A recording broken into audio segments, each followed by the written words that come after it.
comes for people around the world, and especially for people that are on the lower end of the income scale, people in developing countries and people in middle-income countries and advanced economies that are suffering from lower incomes and from the costs of climate change, for instance. And so that's the thrust of the spring meetings. And I wonder, Kristalina, IMF does a lot of look at the global economic outlook. We are worried about the slowness of growth now and the prospect that it might stay slow. What do you think, and what are the big challenges? Well, David, let me first thank you for honoring this tradition for us to start the meetings week together. You're right, we are yet again assembling our membership at the time of high uncertainty. The recovery we so much are hoping for, a robust recovery, is still a bit elusive. Why? Because we do have a significant inflation problem. That means central banks have to continue to keep interest rates higher to combat it, and that is on the way of restoring the prospects for robust growth. We have seen that this rapid transition from low interest rates, abundant liquidity, to high interest rates and much less available liquidity has exposed vulnerabilities in the financial sector that made the task of policymakers even harder. So in that context, what we are projecting for this year is, despite the remarkable resilience of consumer spending in the United States, in Europe, despite the uplift from China's reopening, global growth would remain below 3%, as we projected it earlier this year. And what is more concerning, it would remain around 3% for the next 5 years. That does not give us high hope for meeting the aspirations of people, especially poor people around the world, and most importantly, poor people in poor countries. Let me stress 3 issues in that context. The first one is that this picture of growth is divergent. There are emerging markets that are doing better.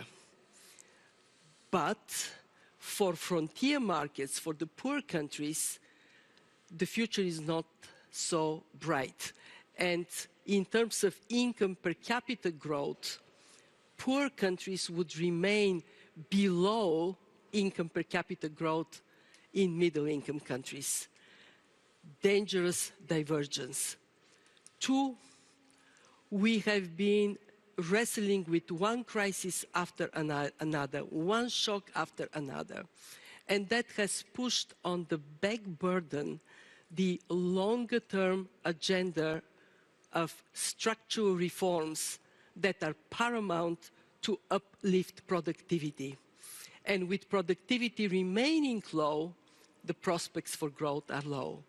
And 3, the ropes that tie us together have become weaker over the last years. Fragmentation is deepening, and what it means is that what has generated tremendous impetus for growth and prosperity over the last 3 decades, an integrated economy, is being negatively impacted. We have done research at the IMF that shows that just the costs of trade fragmentation can run as high as 7% of global GDP over the years.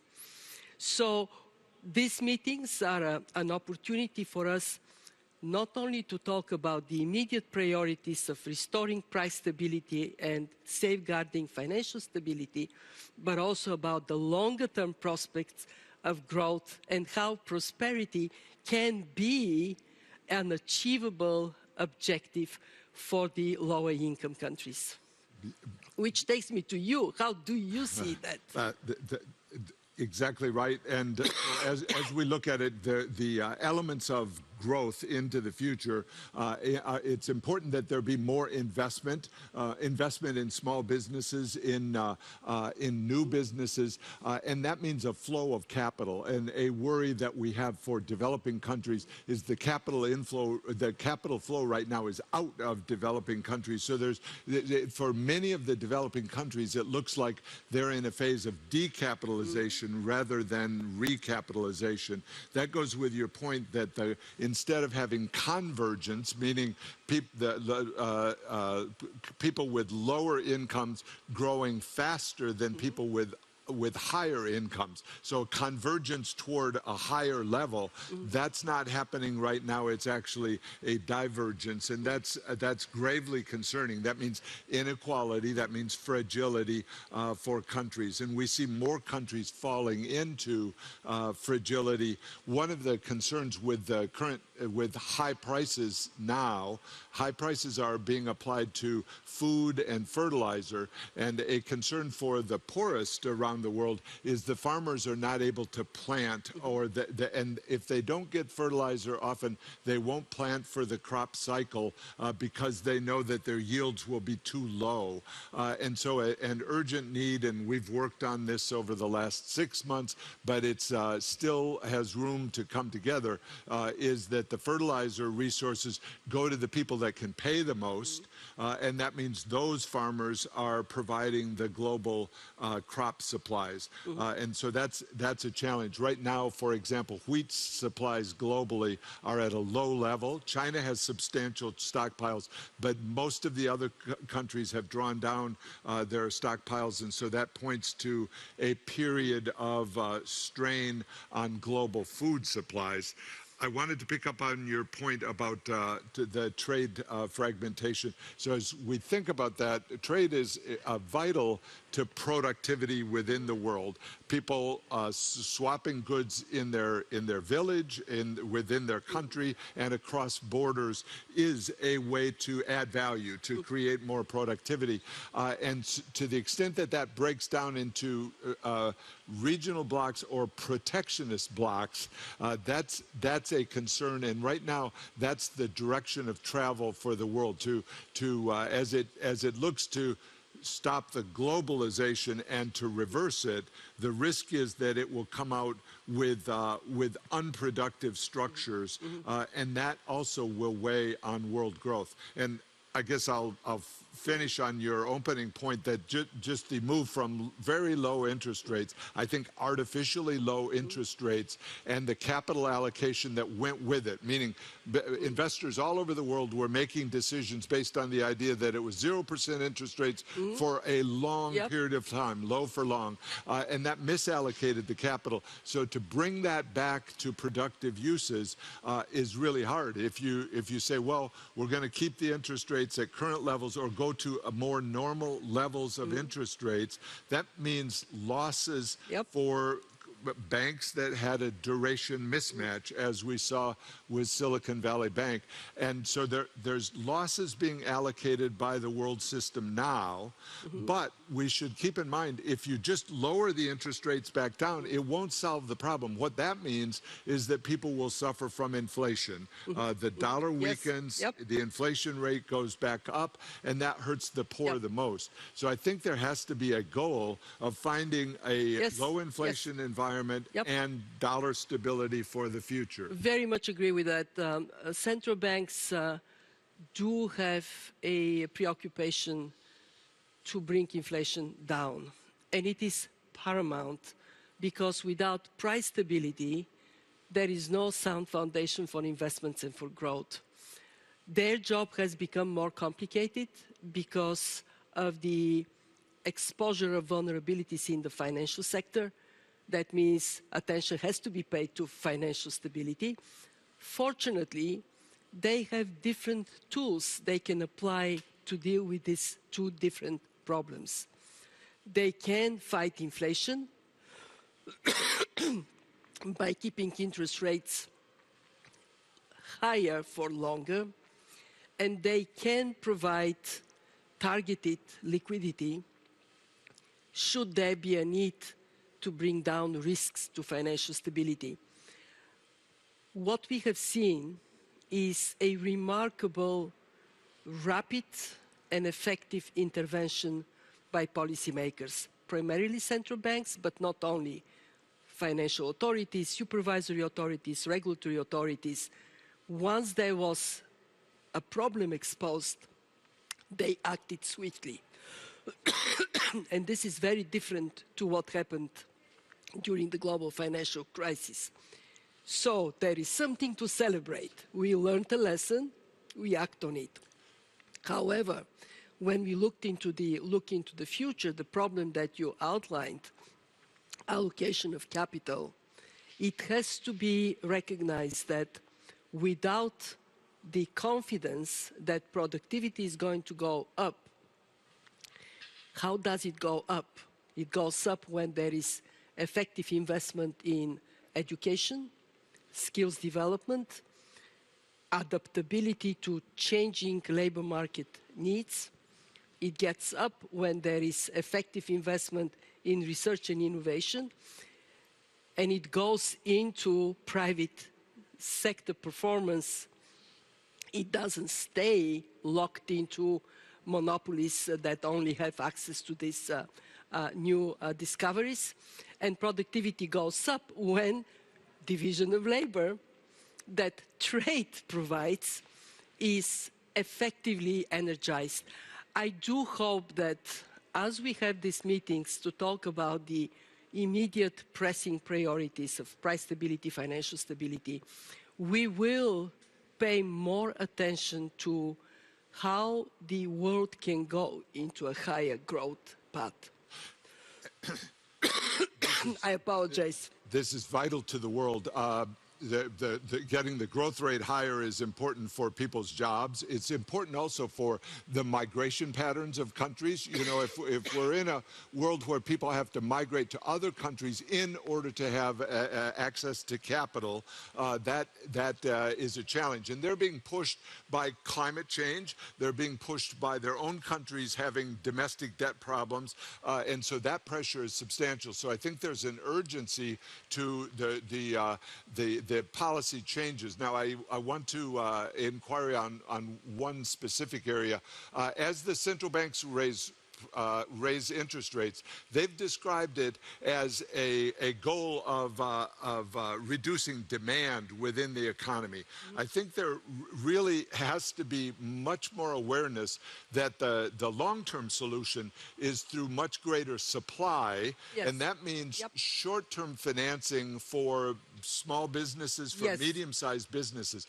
Right now, somehow we fell into a cycle, I think, over the last 10 years, where the central banks were buying long maturity assets, and that really fundamentally changed the direction of the world toward bigness.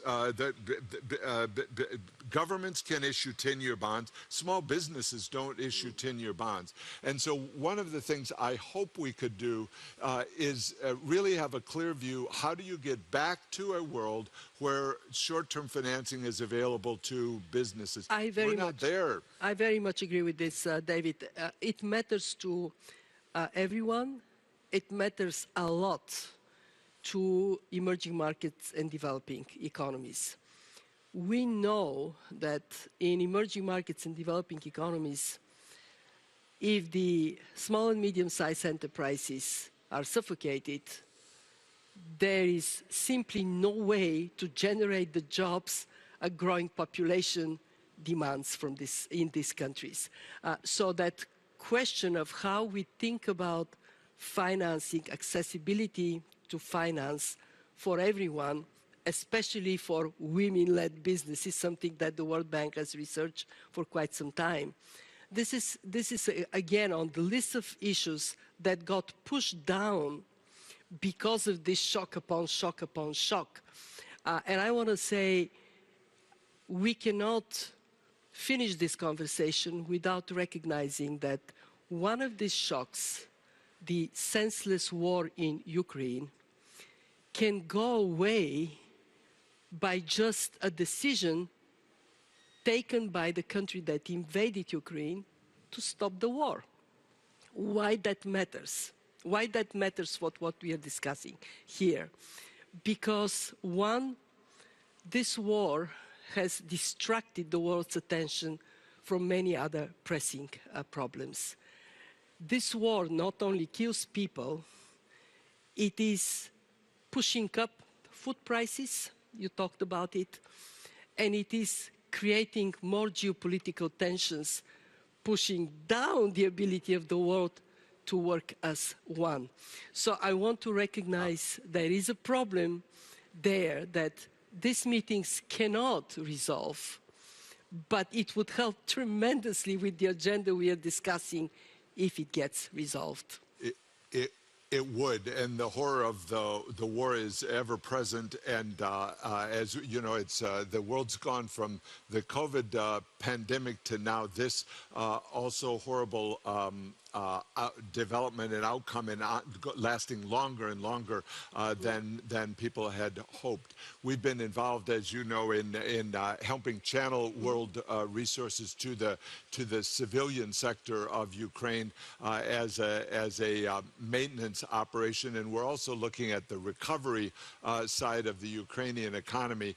And we're talking in shorthand to an extent because we see each other regularly and often talk about structural reforms and the upside opportunity that countries have if they can find stronger fiscal policies, stronger domestic resource mobilization. Yes, that means taxes, but we look at systems to have a broader base for the taxes rather than higher rates, ways that allow the country, the people of the country, to have more economic activity.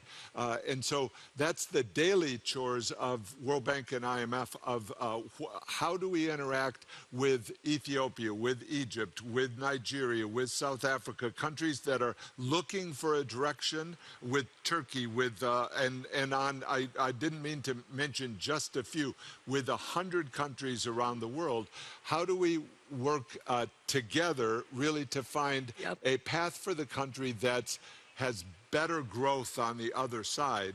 And the challenge is the burdens keep adding up. The burden of debt, the burden of climate costs, the burden of the higher food prices, all of those add up substantially. So we're at a bit of a liquidity crunch for the poorer countries, and also this longer-term problem of where do you get growth? We know where it comes from, productivity from new investment, but the stars aren't aligned right now to achieve that.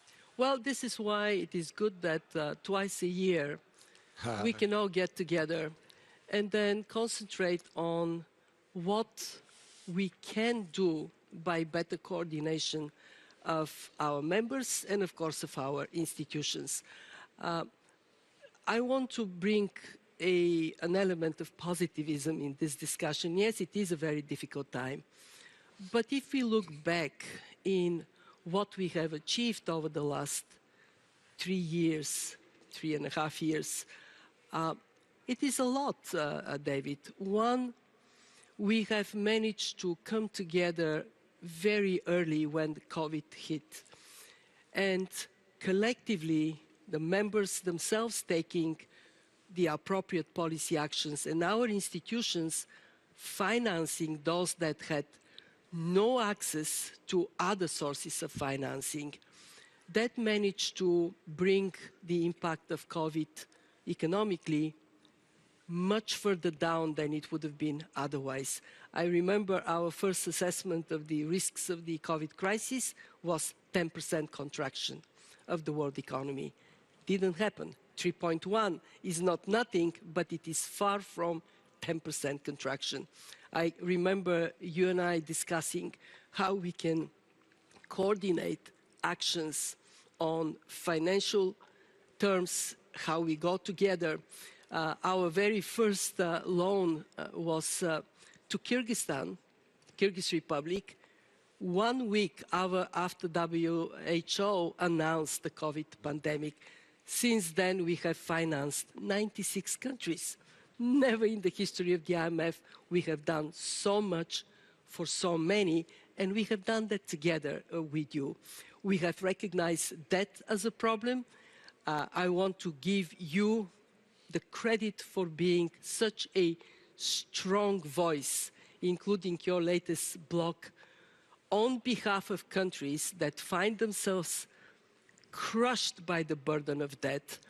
We have called for the debt service suspension initiative, and now we are in these meetings, David, and I am so very pleased we can tell our audience we are not letting our guard down on this issue.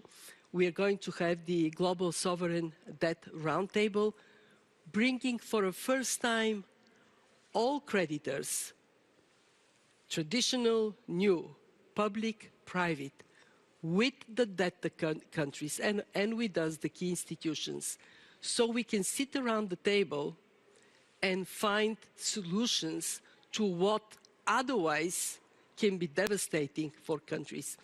So we have done things together that would have been much less effective if we didn't have that platform. To everybody coming to the meetings, roll your sleeves.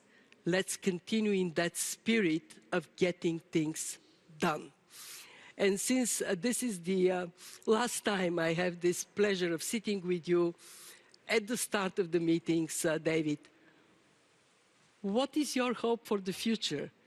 What do you see on the horizon for our institutions? What is the wisdom you would like to pass to all who are watching, and of course, to the grateful me? That's awfully nice, and I pick up the word wisdom. So I don't know if I can achieve that, but I'm going to share a little bit. I'm going to go from the small to the large. 4 years ago yesterday, I walked into the atrium here as president of the World Bank, and you were a mainstay of global development, then at the World Bank, now at the IMF. And one of our challenges was to try to find breakthroughs in countries. That was my hope. You know, we always had the vision of how do we get better outcomes for people in developing countries, but then we recognized that a way to do that was to have individual breakthroughs or regional breakthroughs, some new insight, whether it be in the area of currencies or of fiscal policy or of trade policy or of infrastructure development. So I'm still working to get breakthroughs. One of the ones we worked on early was Ethiopia. We saw that the dual exchange rate, they have an official exchange rate which is available to the few, and a parallel market exchange rate that is very expensive for the rest within the country, and it has not worked very well.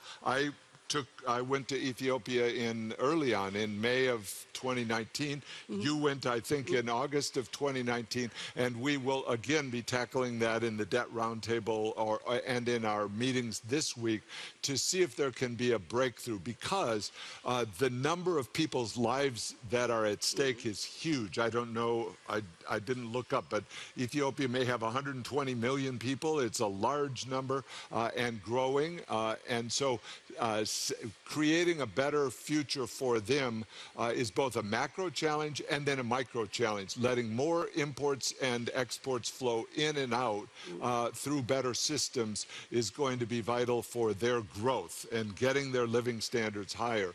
So I wanted to start on, you know, a lot of what we've done over these my 4 years it has been on specific countries and regions. How do you solve problems in various parts of the world? But then that has confronted this giant macro overlay of the world of COVID, slow growth, rising interest rates, and the Russia's invasion of Ukraine. All of that conspiring in a way to give not enough money for any of the goals that we have for people in developing countries. So I feel good about you know, it's been a very busy 4 years, and prior prior to that at the U.S. Treasury, working on similar issues at a very rapid pace. So I feel good about that. Very good about the World Bank group, all of our entities, but also worried, I guess I'll say, frankly, about prospects for people in developing countries. There's not a good avenue. I like your point of optimism. We have technology. We have institutions that care. We have there's enough money in the world. There's enough capital in the world to make it work. But my concern is it's all absorbed into a small group, and it's not working right now, and it takes some fundamental changes in order to make it work. It's been a pleasure working with you through these 4 years. I'm very confident that solutions will be found. It is a matter of will, and then you find a way. I always remember in the context of these conversations when we have a very steep mountain to climb, what Nelson Mandela once said, impossible until it is done.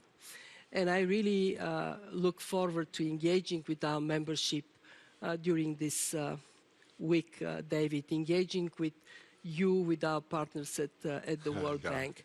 Because if we can imagine a world in which the tremendous capital, the wealth that is created, is put for the bigger public good, in which we open up opportunities for everyone to reach their full potential, in which we deal with the tremendous challenge of climate change, then we can say Mandela is right.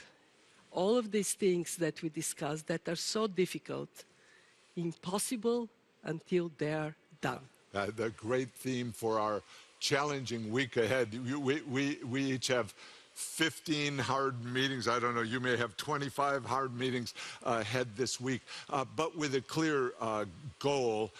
And so enjoy where you can. I'll try to do the same. And we're launching our week of spring meetings. Yes. Great. And I can see that our gracious host is looking at us with this sign that says, your time is up.